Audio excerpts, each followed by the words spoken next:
എൻ്റെ പേര് ഷീല തോമസ് എന്നാണ്. ഞാൻ ഒരു മർത്തോമ കുടുംബത്തിൽ ജനിച്ചതാണ്. എന്നാൽ ആക്ച്വലി എൻ്റെ ബോൺ ആൻഡ് ബ്രോട്ടപ്പ് ഒക്കെ തമിഴ്നാട്ടിലായിരുന്നു. അപ്പോൾ തമിഴ്നാട്ടിലായിരുന്നു എൻ്റെ പപ്പ പവർ സ്റ്റേഷനിലായിരുന്നു ജോലി ചെയ്തത്. അപ്പോൾ ഞങ്ങൾ ഒരു ഹിൽ സ്റ്റേഷനിലാണ് ജീവിച്ചത്. ഹിൽ സ്റ്റേഷൻ എന്ന് വെച്ചാൽ അവിടെ ഒരു രണ്ട് കുഞ്ഞു കടകളുണ്ട്, ഒരു സ്കൂളുണ്ട്, ഒരു ചർച്ചുണ്ട്, ഒരു പോലീസ് സ്റ്റേഷനുണ്ട്. അങ്ങനെ ഒരു കുഞ്ഞ് ഒരു 200-300 ഫാമിലീസിന് വേണ്ടിയിട്ടുള്ള എല്ലാ സൗകര്യങ്ങളും കൂടിയുള്ള ഒരു ഹിൽ സ്റ്റേഷനിലാണ് ഞങ്ങൾ താമസിച്ചുകൊണ്ടിരുന്നത്. അപ്പോൾ എൻ്റെ ഒരു ആരാധനക്രമം എന്ന് വെച്ചാൽ ഞാൻ വളരെ ഭക്തിയും വളരെ കർത്താവിൽ ഭയവും ഉള്ള ഒരു വ്യക്തിത്വമാണ്. എൻ്റെ മാതാപിതാക്കൾ അങ്ങനെയാണ് എന്നെ വളർത്തിയത്. പ്രത്യേകം പറയാനുണ്ടെങ്കിൽ ഞങ്ങൾക്കൊരു ചർച്ചാന്നല്ലേ ഉള്ളത്. അപ്പോൾ ഞങ്ങൾക്ക് 2 വിഭാഗമുണ്ട്, കത്തോലിക്കരുണ്ട്, പ്രൊട്ടസ്റ്റ് CSAക്കാരുണ്ട്. അപ്പോൾ രാവിലെ സമയം എല്ലാ ഞായറാഴ്ചകളിലും രാവിലെ സമയം കത്തോലിക്കക്കാർ പ്രാർത്ഥിക്കും. അപ്പോൾ കത്തോലിക്കാർ പ്രാർത്ഥിക്കുമ്പോൾ അവിടെ ഞങ്ങളുടെ ചർച്ചിനകത്ത് ഒരു കബോർഡുണ്ട്. ആ കബോർഡിനെ തുറന്നു വെച്ച് കഴിഞ്ഞാൽ അതിനകത്ത് ക്രൂശിൻ്റെ രൂപമാണ് ഉള്ളത്. അപ്പോൾ രാവിലെ സമയം കത്തോലിക്കക്കാർ ആ ക്രൂശിൻ്റെ രൂപത്തിൻ്റെ മുമ്പിൽ നിന്ന് അവർ വർഷിപ്പ് ചെയ്യും. അത് കഴിഞ്ഞിട്ട് വൈറ്റ് ആകുമ്പോൾ ഈ കബോർഡ് നമ്മൾ അടയ്ക്കും. അടച്ചു കഴിയുമ്പോൾ ഒരു ക്രാസിൻ്റെ ഒരു രൂപമാണ്. അപ്പം ആ ഒരു ക്രാസിനെ നോക്കി CSAക്കാരായി ഞങ്ങൾ ആരാധിക്കും. അവിടെ അവിടെ ഒരു ചർച്ചസ് ഒന്നും ഞങ്ങളുള്ള ഇടത്തില്ല. അതുകൊണ്ട് ഞങ്ങൾ പ്രൊട്ടസ്റ്റൻ്റായിട്ട് CSI വിഭാഗത്തിൽ ചേർന്ന് അങ്ങനെയാണ് ഞങ്ങളുടെ ആരാധനക്രമങ്ങളൊക്കെ. ഞാൻ വളരെ ഭക്തിയോടും ഭയത്തോടും പാട്ട് പാടുകയും ബൈബിൾ വായിക്കും. ഇങ്ങനെയൊക്കെ നല്ല ഒരു രീതിയിലാണ് മുമ്പോട്ട് പോയത്. കൃപയാൽ എൻ്റെ 12ാം ക്ലാസ് കഴിഞ്ഞപ്പോൾ നല്ല മാർക്കോട് വിജയിച്ചു. എൻ്റെ പപ്പായും എന്നെ കൊണ്ട് ഒരു നഴ്സിങ്ങിൽ ചേർക്കുവാനിടയായിത്തീർന്നു. ആ നഴ്സിംഗ് എന്ന് വെച്ചാൽ അവിടെ അത് ഒരു ഹിന്ദു ഇൻസ്റ്റിറ്റ്യൂഷൻ ആയിരുന്നു. അപ്പം ഞങ്ങളൊരു 4 വർഷം നന്നായി പഠിച്ചു. നല്ല രീതിയിൽ പഠിക്കുവാൻ കർത്താവിൻ്റെ കൃപയാൽ സഹായിച്ചു. അപ്പം അതിനകത്തൊരു പ്രത്യേകത എന്ന് വെച്ചാൽ അതിനകത്ത് ഹിന്ദു ഇൻസ്റ്റിറ്റ്യൂഷൻ ആയതുകൊണ്ട് അവിടെ ഞങ്ങളുടെ ഹോസ്റ്റലിൽ തന്നെ ഒരു ചെറിയൊരു ഹിന്ദു ടെമ്പിളൊക്കെ ഉണ്ട്. അപ്പം എൻ്റെ റൂമിൽ മൊത്തം ഓരോ റൂമിൽ 4 പേരാണ്. ഞങ്ങളുടെ റൂമിൽ 4 പേരുണ്ട്. അതിലൊരു കൂട്ടുകാരിയാണ് വിജയലക്ഷ്മി എന്ന് പറഞ്ഞ എൻ്റെ ഒരു കൂട്ടുകാരിയുണ്ട്. ഞങ്ങൾക്ക് 4 പേർക്കും ഓരോരോ സെപ്പറേറ്റ് വുഡൻ കബോർഡ്സ് ഉണ്ട്. അപ്പോൾ അവളുടെ കബോർഡ്സുടെ എൻ്റെ കൂട്ടുകാരി വിജയലക്ഷ്മിയുടെ കബോർഡിൻ്റെ ഒരു പ്രത്യേകത എന്ന് വെച്ചാൽ അവളുടെ ആ കബോർഡ് തുറന്നു കഴിയുമ്പോൾ ഫുള്ളും ദൈവങ്ങളാണ്. വിഗ്രഹങ്ങൾ ഉള്ള ഫുള്ള് ദൈവങ്ങളാണ്. ഭസ്മവും വിഭൂതി, അങ്ങനെ ഭക്തി, അങ്ങനെ നല്ല നല്ല സൗരഭ്യം കൊടുക്കുന്ന നല്ല നല്ല വാസന ദ്രവ്യങ്ങളൊക്കെ ഉണ്ട്. ഡെയിലി അവൾ എഴുന്നേറ്റ് അതിന് നമസ്കാരം ചെയ്യുകയും മണിയടിക്കുകയും പിന്നെ ഇങ്ങനെ പല പരിപാടികളൊക്കെ അതിനകത്ത് പൂജകളൊക്കെ ക്രമീകരിച്ചിട്ടാണ് അവൾ കോളേജിലൊക്കെ കടന്നു വരുന്നത്. അപ്പം ഞങ്ങളുടെ ടെമ്പിൾ ഉണ്ടെന്ന് പറഞ്ഞല്ലോ. ഞങ്ങളുടെ ടെമ്പിളിൽ വിജയായിരുന്നു ഞങ്ങളുടെ പൂജാരി. വിജയലക്ഷ്മി അവളൊരു ബ്രാഹ്മണൻ കുടുംബത്തിൽ ചേർന്നവളാണ്. ശരിക്കും അവളുടെ ഒരു പ്രത്യേകത എന്ന് പറഞ്ഞാൽ അവളുടെ നമുക്കറിയാമല്ലോ ഈ നക്ഷത്രങ്ങൾ നോക്കുന്ന പരിപാടികളൊക്കെ ഉണ്ട്. അപ്പം അവളുടെ കുടുംബത്തിൽ അവളുടെ മൂത്ത ചേച്ചി ജനിച്ചപ്പം നല്ല വെളുത്തതായിരുന്നു, സുന്ദരിയായിരുന്നു. അവൾ ജനിച്ചപ്പം അവളുടെ നക്ഷത്രം വളരെ മനോഹരമായിരുന്നു. അപ്പം അവളുടെ പപ്പയുടെ ബിസിനസ് നല്ലതായിട്ട് ഇങ്ങനെ വളരുവാൻ തുടങ്ങി. അങ്ങനെ ഇരുന്ന സമയത്തിലാണ് 2ാമത് കുഞ്ഞായ വിജയലക്ഷ്മി ജനിക്കുവാനിടയായിത്തീരുന്നത്. പക്ഷെ വിജയലക്ഷ്മി ജനിച്ചപ്പോൾ അവളുടെ നക്ഷത്രം എന്ന് വെച്ചാൽ അതെന്തോ വളരെ മോശമുള്ള ഏതോ നക്ഷത്രമായിരുന്നു. അവളുടെ പപ്പ പറഞ്ഞു ഇവളെ കണ്ടാൽ ഇച്ചിരി കറുപ്പാണ്, ഇച്ചിരി കളറ് കുറവാണ് മൂത്ത സിസ്റ്ററിനെ അപേക്ഷിച്ച് നോക്കുമ്പോൾ. അപ്പം ഇവൾ ജനിച്ചപ്പോഴാണ് നമ്മുടെ കുടുംബത്തിൽ ഇത്രമാത്രം നശീകരണം ഉണ്ടായത്. ഇവളുടെ ജനിച്ചതിൻ്റെ ദിവസമാണ് നമ്മുടെ കുടുംബത്തിൽ ഇത്തരം ഒരു എല്ലാം നഷ്ടമായതെന്ന് പറഞ്ഞ് അവളുടെ സ്വന്തം മാതാപിതാക്കൾ പോലും അവളെ ദോഷിപ്പിക്കാൻ ഇടയായിത്തീരുന്നു. അപ്പോൾ ഈ വിജയലക്ഷ്മി ജനിച്ച അവരുടെ ബിസിനസ് ഒക്കെ തകർന്നോ? വിജയലക്ഷ്മി ജനിച്ചപ്പോൾ അവരുടെ കുടുംബത്തിൽ വളരെ അധികമായിട്ട് മോശമായുള്ളൊരു നിലവാരത്തിലേക്ക് അവരുടെ പപ്പയുടെ കുടുംബജീവിതം എല്ലാം കൊണ്ട് അവരുടെ നിലവാരം താഴ്ന്നു. അതുകൊണ്ടാണ് അവളുടെ പപ്പയ്ക്കും മമ്മിക്കും അവളെ കണ്ടാലേ ദേഷ്യം. അങ്ങനെ ഒരു വല്ലാത്ത ഒരു സാഹചര്യങ്ങളിലാണ് വിജയലക്ഷ്മി ജനിച്ചത്. അപ്പം അവളുടെ ഗ്രാൻഡ്മ പറഞ്ഞു, മോളെ ഗ്രാൻഡ്മ ഈ വിജയലക്ഷ്മിയെ കൂട്ടിക്കൊണ്ട് ഗ്രാൻഡ്മയുടെ വീട്ടിൽ പോയി. ഏതായാലും അപ്പനെ കണ്ടാൽ തന്നെ അവൾക്ക് പേടി. അപ്പനെ കാണുമ്പോൾ അവൾ കട്ടിലിൻ്റെ അടിയിലൊക്കെ പാത്തിരിക്കുന്ന ഒരു സ്വഭാവമായിരുന്നു. അപ്പോൾ ഞാൻ ചോദിക്കട്ടെ, അപ്പോൾ ഇന്ന നക്ഷത്രത്തിൽ ജനിച്ചത് കൊണ്ട് അവരുടെ വിശ്വാസപ്രകാരം ബിസിനസ് തകർന്ന് വീട്ടിൽ പ്രശ്നമുണ്ടായി. അപ്പോൾ സ്വാഭാവികമായിട്ട് ഈ അപ്പനും അമ്മയും ഇവളെ വെറുത്തില്ലേ? അതെ അതെ. കാരണം അവളൊരു തെറ്റും ചെയ്യാഞ്ഞിട്ടും അവളൊരു തെറ്റും അവരുടെ ചെയ്യാതെ വിശ്വാസത്തിൻ്റെ പേരിൽ ഇവളെ അവർ മോളെന്നുള്ള പരിഗണന കൊടുത്തില്ല. കൊടുത്തില്ല. അതുകൊണ്ട് അവളുടെ ഗ്രാൻഡ്മയുടെ വീട്ടിലാണ് അവൾ വളർന്ന് മുമ്പോട്ട് പോകാൻ ഇടയായിത്തീരുന്നത്.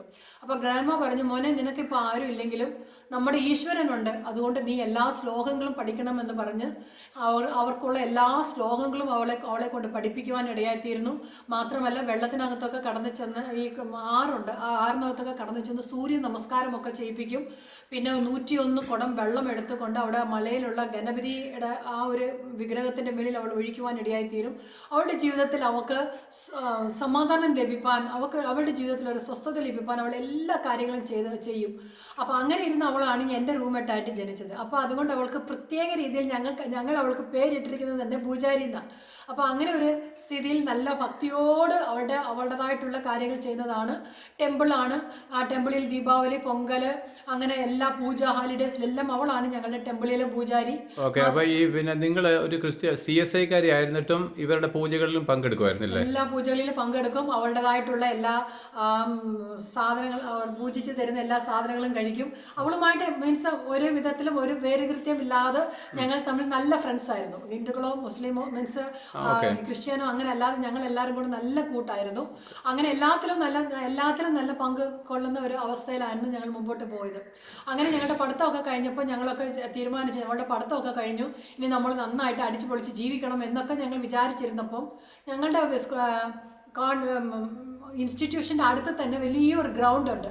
ആ ഗ്രൗണ്ടിൽ പത്മ മുതലിയാർ എന്ന് പറഞ്ഞ, ഇപ്പോഴും ഉണ്ട്, സഹോദരി ജീവിച്ചിരിപ്പുണ്ടെന്നാണ് തോന്നുന്നത്. ആ പത്മ മുതലിയാർ എന്ന് പറഞ്ഞ ഒരു വീടോ, പുള്ളിക്കാരത്തിയും ഹിന്ദു ആയിരുന്നു. പുള്ളിക്കാരത്തി കർത്താവിനെ അറിഞ്ഞ് അവിടെ അന്ന് പുള്ളിക്കാരത്തിയാണ് അവിടുത്തെ പ്രസംഗം. അപ്പോൾ എന്നാൽ നമുക്കൊന്ന് പോയി ഏതായാലും ഒന്ന് പോയി ഈശ്വരൻ്റെ അനുഗ്രഹമൊക്കെ പ്രാപിക്കാമെന്ന് പറഞ്ഞ് ഞങ്ങൾ 4 പേരും റൂംമേറ്റ്സ് 4 പേരും ഞങ്ങൾ ആ മീറ്റിങ്ങിന് കടന്നു ചെന്നു. വിജയും ഞങ്ങൾ 4 പേര്, ഞങ്ങളുടെ റൂംമേറ്റ് 4 പേരും, ഒരുത്തി ഹിന്ദു, ഒരുത്തി കാത്തലിക്, ഒരുത്തി ബ്രാഹ്മണൻ, ഞാൻ CSI, ഇങ്ങനെ ഞങ്ങൾ 4 പേരും ആ മീറ്റിങ്ങിൽ കടന്നു ചെന്നു.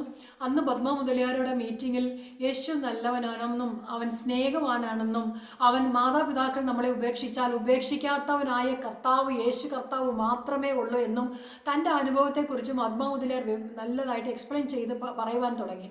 അത് കേട്ടപ്പം വിജയലക്ഷ്മിക്ക് എന്തോ മനസ്സിൽ ഭയങ്കരമായിട്ട് ഒരു എന്തോ ടച്ച് ചെയ്തു. പക്ഷേ ഇതുപോലത്തെ മെസ്സേജ് എത്ര പ്രാവശ്യം ഞാനൊക്കെ കേട്ടതാണ്. അതുകൊണ്ട് എനിക്ക് വലിയ കാര്യമായിട്ട് മാറ്റങ്ങളൊന്നും സംഭവിച്ചില്ല. പത്മ മുതലിയ അവിടെ പറഞ്ഞ വചനം ഓർമ്മയുണ്ടോ? യേശു കർത്താവ് ലോകത്തിൽ കർത്താവിൻ മീൻസ് സ്വന്തം കുമാരനെ പോലും ആദരിക്കാതെ നമുക്ക് വേണ്ടി കർത്താവ് തൻ്റെ സ്വന്തം കുമാരനെ ഏൽപ്പിച്ചു കൊടുത്തവൻ നമുക്ക് വേണ്ടി മറ്റതെല്ലാം ചെയ്യാതിരിക്കുമോ എന്നുള്ളൊരു വചനം വെച്ചുള്ള ഒരു അടിസ്ഥാനത്തിലാണ് ആ പുള്ളിക്കാരൻ പ്രസംഗിച്ചത്. ദൈവത്തിന്റെ സ്നേഹത്തിന്റെ, ഗോഡ് ഇസ് ലവ്, ദൈവത്തിന്റെ സ്നേഹത്തെ കുറിച്ചുള്ള സ്നേഹത്തിന്റെ. ഒരമ്മ തന്റെ കുഞ്ഞിനെ മറന്നു കളയുമോ, താൻ പ്രസവിച്ച മകനെ ഉപേക്ഷിക്കുമോ, അവർ ഉപേക്ഷിച്ചാലും ഞാൻ നിന്നെ ഒരു നാളും ഉപേക്ഷിക്കത്തില്ല, മറക്കത്തില്ല, ഈ വചനമൊക്കെ പറഞ്ഞു കാണും. അതൊക്കെ ഈ അപ്പനും അമ്മയും നക്ഷത്രത്തിന്റെ പേരിൽ ഉപേക്ഷിച്ച് കളഞ്ഞ ഈ പെൺകുഞ്ഞിന്റെ ഈ വിജിക്ക് ഒത്തിരി ആശ്വാസമായി കാണുമായിരിക്കും. അവർക്ക് ഒത്തിരി ആശ്വാസമായി. അപ്പോൾ അവിടെ ഞങ്ങൾ വന്നപ്പോൾ നമ്മുടെ ഈ കൺവെൻഷനൊക്കെ കഴിയുമ്പോൾ നമ്മൾ അഡ്രസ്സ് എഴുതി കൊടുത്തിട്ട് പോകാൻ പറയും. അങ്ങനെ ഞങ്ങൾ അഡ്രസ്സൊക്കെ എഴുതി കൊടുത്തിട്ട് ഞങ്ങൾ അങ്ങ് വീട്ടിൽ വന്നു, റൂമിൽ വന്നു. ഒരു 1-2 ആഴ്ച കഴിഞ്ഞപ്പം അവിടെ ഒരു പാസ്റ്ററും ഒരു ആൻറ്റിയും ഒരു അങ്കിളും വന്നു. വിജിക്ക്, ഷീലയ്ക്ക്, ജസ്റ്റിനയ്ക്ക് ഇവർക്കൊക്കെ വിസിറ്ററാന്ന് പറഞ്ഞു. ഞാൻ മേളിൽ നിന്ന് തന്നെ ഇവരെ കണ്ടപ്പോൾ പറഞ്ഞു, ഒരു പാസ്റ്റർ, എനിക്ക് തോന്നുന്നു പ്രാർത്ഥിക്കുന്ന ഒരു പാസ്റ്ററും ആൻറ്റിയും ആയിരിക്കും. അവിടെ പോയി പ്രാർത്ഥിച്ചതിന് ശേഷം നമ്മൾ 10-20 രൂപ സ്തോത്രാഴ്ച കൊടുത്തു വിട്ട് അവരങ്ങ് പൊയ്ക്കോളും, നമുക്ക് പോകാമെന്ന് പറഞ്ഞ് ഞങ്ങൾ എല്ലാവരും കൂടെ താഴെ വന്നു. ഞങ്ങൾ തമ്മിൽ പാസ്റ്ററും ആൻറ്റിയും കുറേ കാര്യങ്ങളൊക്കെ പറഞ്ഞു. എന്തെങ്കിലും ഞങ്ങൾക്ക് ചർച്ച വരണമെന്ന് തോന്നുവാണെങ്കിൽ ഇതാണ് ഞങ്ങളുടെ അഡ്രസ്സ്, ഈ ഹോസ്റ്റലിൻ്റെ അടുത്ത് തന്നെ ചർച്ച ഉണ്ട് എന്ന് പറഞ്ഞ് ഞങ്ങളെ ഗൈഡ് ചെയ്യുവാനും അവർ പ്രാർത്ഥിച്ചിട്ട് പോകാൻ നേരത്തെ ഞങ്ങൾ സ്തോത്രാഴ്ച കൊടുത്തപ്പം പാസ്റ്ററും ആൻറ്റിയും ഞങ്ങളുടെ അടുത്തൊന്നും മേടിച്ചില്ല. അത് ഞങ്ങൾക്കൊരു വ്യത്യസ്തമായ ഒരു അനുഭവമായിരുന്നു. ഇവരെന്താ സ്തോത്രാഴ്ച കൊടുത്തിട്ട് മേടിച്ചില്ലല്ലോ എന്നുള്ള ഒരു ചിന്തയിലായിരുന്നു. അതങ്ങ് കഴിഞ്ഞു. നെക്സ്റ്റ് വീക്ക് ആയപ്പോൾ വിജിക്ക് ഭയങ്കര ഒരു ആഗ്രഹം, ഇവർക്ക് ആ ചർച്ചിൽ പോകണം. അപ്പോൾ എൻ്റെ അടുത്ത് പറഞ്ഞു, ഷീല വാ നമുക്ക് ആ ചർച്ചിൽ പോകാമെന്ന്. ഞാൻ പറഞ്ഞു, ഞാനിപ്പോൾ ഏതായാലും വരുന്നില്ല. ഇന്നലെ മുഴുവനും ഞങ്ങളുടെ ഒരു ICയിലായിരുന്നു ജോലി. അപ്പോൾ 2-3 ഡെത്തൊക്കെ ഉണ്ടായിരുന്നു. അപ്പോൾ ഭയങ്കര ബിസിയായിരുന്നു. ഞാൻ പറഞ്ഞു, വിജി ഞാൻ വരുന്നില്ല, നീ ജെസ്സിയെ കൂട്ടിക്കൊണ്ട് നീ പോ, ഞാൻ വരുന്നില്ല എന്ന് പറയുവാനിടയായിത്തീരുന്നു. അങ്ങനെ ഏതായാലും ജെസ്സിൻ്റെയും കൂട്ടിക്കൊണ്ട് വിജി ആ ചർച്ചിൽ അന്ന് ഞായറാഴ്ച കടന്നു ചെല്ലുവാനിടയായിത്തീരുന്നു. കർത്താവ് അവളെ മുന്നേ സ്നേഹിക്കുന്നത് കൊണ്ടായിരിക്കാം അന്നത്തെ വചനവും ദേവദാസൻ അവിടെ നിന്ന് പറഞ്ഞത് ദൈവത്തിൻ്റെ സ്നേഹത്തിൻ്റെ ആഴങ്ങളെക്കുറിച്ച് അന്നും അവിടെ മെസ്സേജ് കൊടുക്കുവാൻ ഇടയായിത്തീരുന്നു. വിജി ആ സമയത്ത് തൻ്റെ ഹൃദയം യേശുവിലേക്ക് സമർപ്പിക്കാൻ ഇടയായിത്തീരുന്നു. ഇനി എന്തോ ഒരു സമാധാനം അവളെ അങ്ങ് ഫീൽ ചെയ്യുവാൻ ഇടയായിത്തീരുന്നു. അവളങ്ങ് കരഞ്ഞ് യേശുവിനോട് കൂടെ നിലവിളിച്ച് അവളങ്ങ് തൻ്റെ ഹൃദയം യേശുവിൻ്റെ അടുത്ത് അവിടെ സമർപ്പിക്കാൻ ഇടയായിത്തീരുന്നു. ഇതൊന്നും എനിക്കറിയത്തില്ല. അവൾ ഓസ്ട്രേലിയ വന്ന ഉടനെ ഞാൻ അന്ന് അവിടെ ഓസ്ട്രേലിയയിലുണ്ടായിരുന്നു.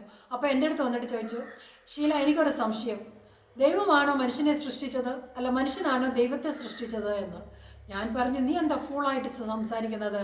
ദൈവമല്ലേ മനുഷ്യനെ സൃഷ്ടിക്കാൻ പറ്റത്തുള്ളൂ, മനുഷ്യനെങ്ങനെയാണ് ദൈവത്തെ സൃഷ്ടിക്കുന്നതെന്ന്. അപ്പോൾ അവൾ പറഞ്ഞു, യെസ്, അതാണ് ശരി. അങ്ങനെയാണെങ്കിൽ എൻ്റെ കബോർഡിലിരിക്കുന്ന ഇത്രമാത്രം വിഗ്രഹങ്ങൾ അതെല്ലാം മനുഷ്യൻ്റെ കൈവേലയിൽ കൊണ്ട് ഉണ്ടായതല്ലേ, അപ്പം ഇതൊന്നും ദൈവമല്ലല്ലോ, അതുകൊണ്ട് ഞാൻ ഇതെല്ലാം എടുത്ത് കളയാൻ പോവാന്ന് പറഞ്ഞു. എനിക്കങ്ങ് എൻ്റെ ഹൃദയമേ അങ്ങ് പൊട്ടിപ്പോകുന്നത് പോലെ ആയിപ്പോയി. ഞാൻ പറഞ്ഞു, വിജി, എന്ത് കാര്യമാണ് നീ പറയുന്നത്? അങ്ങനെയൊന്നും നീ ചെയ്യണ്ട. നിനക്ക് യേശു കർത്താവിനെ ഇഷ്ടമാണെങ്കിൽ നീ ഒന്ന് ചെയ്യേ. നമുക്ക് ഇന്ന് ഷോപ്പിങ്ങിന് പോകാം, നല്ല ഒരു യേശു കർത്താവിൻ്റെ ഫോട്ടോ ഒരു രൂപം മേടിക്കാം, അതുകൊണ്ടൊന്ന് നിൻ്റെ കബോർഡിൽ വെക്ക്. മറ്റ് ദൈവങ്ങളോട് കൂടെ ഈ ദൈവത്തെയും കൂടെ നീ ആരാധിക്ക്. ഒരിക്കലും ഈ വിഗ്രഹങ്ങളെ എടുത്ത് നീ കളയാൻ പാടില്ല എന്ന് പറയാനിടയിൽ. അപ്പോൾ ഞാൻ ചോദിക്കട്ടെ, ഒരു CSI കാരിയായിരുന്ന സഹോദരിക്ക് അത്രയും നാളും ദൈവം ആരാണെന്നുള്ള ബോധ്യമില്ലായിരുന്നോ? ദൈവം യേശു ആരാന്നറിയാം, പ്രാർത്ഥിക്കുന്നുണ്ട്, പാടുന്നുണ്ട്, ഇത് ചെയ്യുന്നുണ്ട്. പക്ഷേ ഞാൻ പറഞ്ഞല്ലോ, ഞാനൊരു പില്ലൂർ സ്റ്റേഷനിൽ ഞാനൊരു ഡാം ആ ഒരു സിറ്റുവേഷനിലാണ് വളർന്നു വന്നതെന്ന്.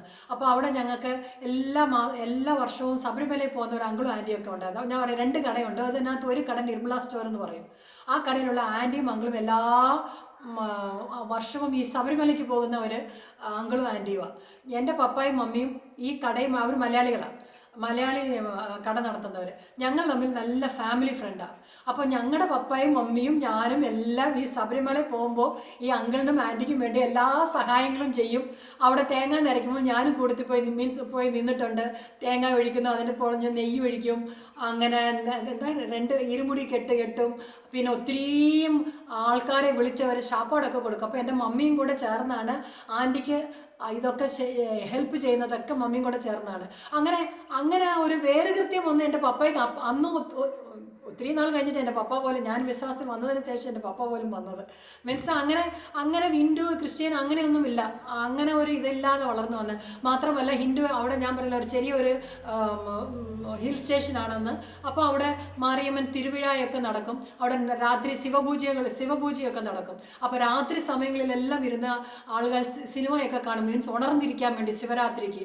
അപ്പോൾ ഞാൻ പപ്പ എടുത്ത് ചോദിക്കും, പപ്പ ഞാനും എൻ്റെ ഫ്രണ്ട്സിൻ്റെ കൂടെ അവിടെ പോയി ഇരുന്നോട്ടെ എന്നൊക്കെ. അപ്പോൾ പപ്പ പറയും, ഉപയോഗിക്കോ, സൂക്ഷിച്ചും കണ്ടും, മീൻസ് ജാഗ്രതയോടെ ആൻറ്റിയുടെ കൂടെ പോയിട്ട് ആൻറ്റിയുടെ കൂടെ വരണം എന്ന് പറയും.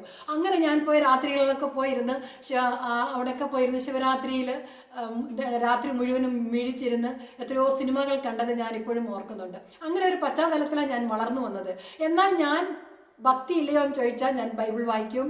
ബൈബിൾ വായിക്കുന്നതെന്ന് വെച്ചാൽ മിക്കവാറും വായിക്കുന്നത് സങ്കീർത്തനമാണ്. എന്നാലും ബൈബിൾ വായിക്കും, പ്രാർത്ഥിക്കും, പാടും, എല്ലാവരും ചെയ്യുന്ന പോലെ ഞാനും ചെയ്യും. അങ്ങനെ ഒരു ഭക്തിയുള്ള, അങ്ങനെ ആർക്കും ഒരു പ്രയാസവുമില്ലാതെ നല്ല എന്താ പറഞ്ഞ ഡിസിപ്ലിനായിട്ടാണ് ഞാനും വളർന്നു വന്നത്.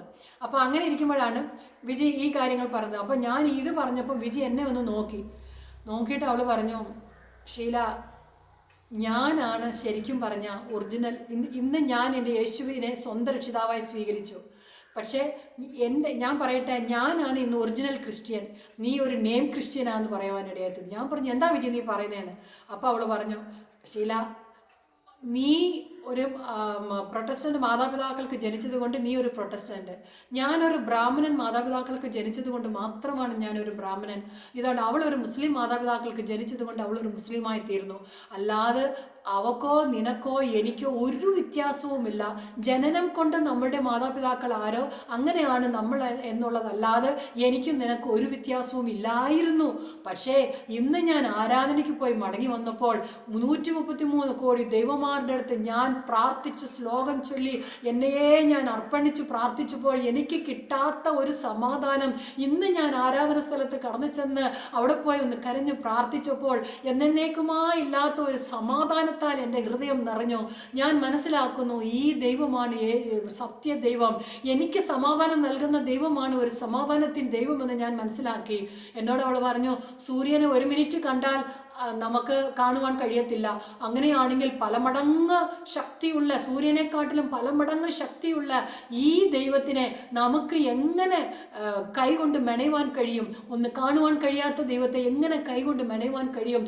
അങ്ങനെയാണെങ്കിൽ ഇത്ര നാൾ ഞാൻ ആരാധിച്ചു വന്നതും പൂജിച്ചു വന്നതും ഈ വിഗ്രഹങ്ങളൊന്നും വിഗ്രഹങ്ങളല്ല, അതുകൊണ്ട് ഞാനിത് എടുത്ത് കളയാൻ പോവാന്ന്. എനിക്ക് ഒത്തിരി ഭയം. ബിക്കോസ് എനിക്ക് ഭയം എന്ന് വെച്ചാൽ എനിക്ക് സന്തോഷമായിരുന്നു. പക്ഷേ ഇവൾ എന്തെങ്കിലും ചെയ്തു കഴിഞ്ഞാൽ അവിടെയുള്ളവരെല്ലാവരും പറയും ഞാൻ അവളെ കൺവേർട്ടാക്കി എന്ന് പറഞ്ഞ് എന്നെ അവർ സഹായിക്കും, മീൻസ് വഴക്ക് പറയും. അതുകൊണ്ടുള്ള ഒരു പേടിയും കൂടെയാണ് ഞാൻ അവളുടെ അടുത്ത് പറഞ്ഞത്, നീ അവളെ ഈ മറ്റേ നമുക്ക് പടം മേടിച്ചിട്ട് വന്ന് നമുക്ക് ഇരുന്ന് അവിടെ ഇരുന്ന് നീ അതും കൂടെ ചേർന്ന് ആരാധിച്ചോ എന്ന്. പക്ഷേ അതിലൊന്നും വിജി പിടിച്ചു നിൽക്കുവാൻ കഴിഞ്ഞില്ല. അവളുടെ അകത്തലത്തിൽ ആഴത്തിൽ അവൾക്കുണ്ടായ സ്നേഹം നിമിത്തം അവൾ എല്ലാം എടുത്ത് ഉപേക്ഷിപ്പാനും അവൾ ക്രിസ്തുവിലേക്ക് പൂർണ്ണമായി കടന്നു വരുവാനും ഇടയായിത്തീരുന്നു. അവൾ മുഖാന്തരമാണ് ശരിക്കും പറഞ്ഞാൽ പാരമ്പര്യ ക്രിസ്ത്യാനിയായിരുന്ന ഞാൻ ഭക്തിയോട് ഭയത്തോട് ബൈബിൾ വായിച്ചു. ഞാനോർത്ത് ബൈബിൾ വായിക്കുന്നുണ്ട്, വചനം വായിക്കുന്നുണ്ട്, ഇതെല്ലാം ചെയ്യുന്നുണ്ട്, ഞാനൊരു നല്ല ഒരു ഭക്തിയുള്ള മകളാണെന്ന് ഞാൻ വിചാരിച്ച. ശരിക്കും പറഞ്ഞാൽ വിജി പറഞ്ഞ ഒരു ഞാൻ വെറും ഒരു നെയിം ക്രിസ്ത്യൻ മാത്രമായി പോയല്ലോ. ഞാനപ്പോൾ യേശുവിനോട് കൂടെ സത്യമായിട്ടുള്ളൊരു സ്നേഹം എനിക്കില്ലായിരുന്നോ എന്ന് അന്നാണ് ശരിക്കും എൻ്റെ അകക്കണ്ണുകൾ തുറക്കുവാൻ ഇടയായിത്തീരുന്നു. അന്ന് ഞാനും എൻ്റെ യേശുവിനോട് കൂടെ ചേരണം എന്നുള്ളൊരു ആഗ്രഹത്തിൽ പിറ്റാഴ്ച തൊട്ട് അവരുടെ കൂടെ ഞാനും ചർച്ചിൽ കടന്നു ചെല്ലുവാനും അഭിഷേകം പ്രാപിപ്പാനും, മാത്രമല്ല ഞങ്ങൾ ഒരു ചെറിയൊരു പ്രാർത്ഥനാ ഗ്രൂപ്പ് ഞങ്ങളുടെ മുറിയിൽ തുടങ്ങുവാനും അതിൽ അനേകർ കടന്നു വന്ന് പാർട്ടിസിപ്പേറ്റ് പല ഞങ്ങളുടെ ഇന്ത്യ സഹോദരികളൊക്കെ അന്ന് ഞങ്ങളെ കളിയാക്കിയവരുണ്ട്. ഹല്ലേലൂയ ഗോഷ്ഠികളാ, ഇതുങ്ങൾ എപ്പോഴും ഇതേ ഉള്ളൂ അവർക്ക് ജോലി എന്നൊക്കെ പറഞ്ഞ് ഒത്തിരി കളിയാക്കിയ ഒരാൾക്കാരൊക്കെ ഉണ്ട്. പക്ഷേ എന്നാലും അതൊന്നും ഞങ്ങൾ യേശുവിൻ്റെ സ്നേഹത്തിന് മുമ്പ് അതൊന്നും വകവയ്ക്കാതെ ഞങ്ങളൊരു ഗ്രൂപ്പ് പ്രയർ തുടങ്ങുവാനും അന്ന് അസാധാരണമായ കാര്യങ്ങൾ ഞങ്ങളുടെ മുമ്പിൽ, ഞങ്ങൾ നഴ്സുമാരായിരുന്നു എങ്കിലും പല രോഗികളവിടെ കടന്നു വന്ന്, മീൻസ് ഞങ്ങളുടെ കൂട്ടത്തിൽ പഠിക്കുന്ന സിസ്റ്റേഴ്സിൻ്റെ തന്നെ കുഞ്ഞുങ്ങളൊക്കെ അവിടെ കടന്നു വന്ന് വിടുതൽ പ്രാപിപ്പാനും സൗഖ്യം പ്രാപിപ്പാനും ഒക്കെ കർത്താവ് അപ്പച്ചൻ ഞങ്ങളെ സഹായിച്ചു. കഴിഞ്ഞ നാളുകളിൽ ഞാനും എൻ്റെ ഹസ്ബൻഡും കോയമ്പത്തൂരിൽ പോയപ്പം ഞങ്ങളുടെ ഒരു നഴ്സിംഗ് സൂപ്പർവൈസർ അവിടെ ജോലി ചെയ്യുന്നുണ്ട്. അവളെന്നെ വിളിച്ചപ്പം ഞാൻ പറഞ്ഞു ഞാനിവിടെ ഇവിടെ നാട്ടിൽ നിന്ന് കോയമ്പത്തൂരിൽ വന്നിട്ടുണ്ടെന്ന് പറഞ്ഞപ്പോൾ ഒക്കെ ഭയങ്കര സന്തോഷം. എൻ്റെ അടുത്ത് പറഞ്ഞു, ഷീല നിനക്കറിയാവോ ഞാനിപ്പോൾ ഒരു ക്രിസ്ത്യാനി. ഞാൻ പറഞ്ഞു ക്രിസ്ത്യാനിയോ? ഞാനും എൻ്റെ കുടുംബവും മുഴുവനും ക്രിസ്ത്യാനിയായെന്ന്. ഈ വ്യക്തിത്വം ഞങ്ങളെ ഒത്തിരി കളിയാക്കിയതാണ്. ഞങ്ങൾ പഠിച്ചിരുന്ന സമയത്ത് ഇവള് ഞങ്ങളുടെ അടുത്ത റൂമാണ്, ഞങ്ങളുടെ സെയിം ക്ലാസ്സാണ്. വളരെ ശക്തമായിട്ട് ഞങ്ങളെ കളിയാക്കിയ ഒരു വ്യക്തിയാണ്. പക്ഷേ അവൾ എൻ്റെ അടുത്ത് പറയുക ഞാനും എൻ്റെ കുടുംബവും ഇപ്പം ഞങ്ങളെ മുഴുവനുമായിട്ട് യേശുവിനെ സേവിച്ചു എന്ന്. അപ്പം അവൾ പറഞ്ഞു, ഞാൻ പറഞ്ഞു ഇത് എങ്ങനെ സംഭവിച്ചു? അവൾ പറഞ്ഞു നിങ്ങളെല്ലാം പ്രാർത്ഥിച്ചതല്ലേ, അതൊന്നും വെറുതെയായി പോയിട്ടില്ല, അനേകർ ഇതുപോലെ യേശുവിലേക്ക് കടന്നു വന്നു എന്ന് പറഞ്ഞ് സാക്ഷി പറയുവാൻ ഇടയായിത്തീർന്നു. അങ്ങനെ ഇന്നും വിജി മസ്കറ്റിൽ അവളെ ജോലി, ഞങ്ങൾ രണ്ടുപേരും, ഞാൻ മസ്കറ്റിലുണ്ടായിരുന്നു, ഇന്നും വിജി മസ്കറ്റിൽ ജോലി ചെയ്യുന്നു. വിളിക്കുമ്പോഴൊക്കെ പറയും, ഷീല നീ വിടുന്ന ഓരോ ശ്വാസവും അത് യേശുവിന് വേണ്ടി മാത്രമായിരിക്കണമെന്ന് ഇപ്പോഴും വിളിക്കുമ്പോഴൊക്കെ ഹല്ലേലൂയ അവൾ എൻ്റെ അടുത്ത് ശക്തമായ ദൈവവചനങ്ങളിൽ കൂടി ഞങ്ങൾ തമ്മിൽ ബലംപ്പെടുവാനും ശക്തിപ്പെടുവാനും ഒക്കെ കർത്താവ് ഞങ്ങളെ സഹായിച്ചു കൊണ്ടിരിക്കുന്നു. കർത്താവ് അതിശയകരമായി അത്ഭുതകരമായി ക്ഷേമത്തോടുകൂടെ കർത്താവ് ഇന്നും കർത്താവിൽ ജയോത്സവമായി ജീവിപ്പാൻ ഞങ്ങളെ കർത്താവ് സഹായിച്ചു കൊണ്ടിരിക്കുന്നു. ഇത്രത്തോളം സാക്ഷി പറയാൻ കർത്താവ് എന്നെ സഹായിച്ചു. ഇതിനകത്ത് ഒരു ചോദ്യം കൊണ്ട്, കാരണം യഥാർത്ഥ ഒരു ക്രിസ്ത്യാനിയാണ് മറ്റുള്ളവരുടെ സത്യദൈവമായിരിക്കും യേശുക്രിസ്തുവിനെ സംസാരിക്കേണ്ടത്.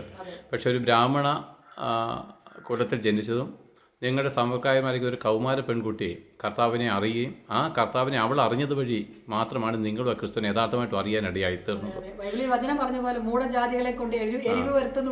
അപ്പോൾ ഞാൻ വിചാരിക്കുന്നത് ഈ ക്രിസ്തീയ മതവിശ്വാസികളെല്ലാം ഇങ്ങനൊരു മൂഢവിശ്വാസത്തിലാണ് ജീവിക്കുന്നത്. ക്രിസ്തുയേശുവിലുള്ള നിത്യജീവനെ അറിയാതെ പാപമോചനം നേടാതെ എല്ലാവരും സത്യദൈവത്തെ അറിയാതെ തന്നെ നഷ്ടപ്പെട്ടുകൊണ്ടിരിക്കുകയാണ്. അപ്പോൾ വളരെ നന്ദിയുണ്ട്. വിജി എന്ന് പറഞ്ഞ സഹോദരിയെ ദൈവം അനുഗ്രഹിക്കട്ടെ. സഹോദരിയും ദൈവം ദൈവം നിർത്തട്ടെ. Thank you.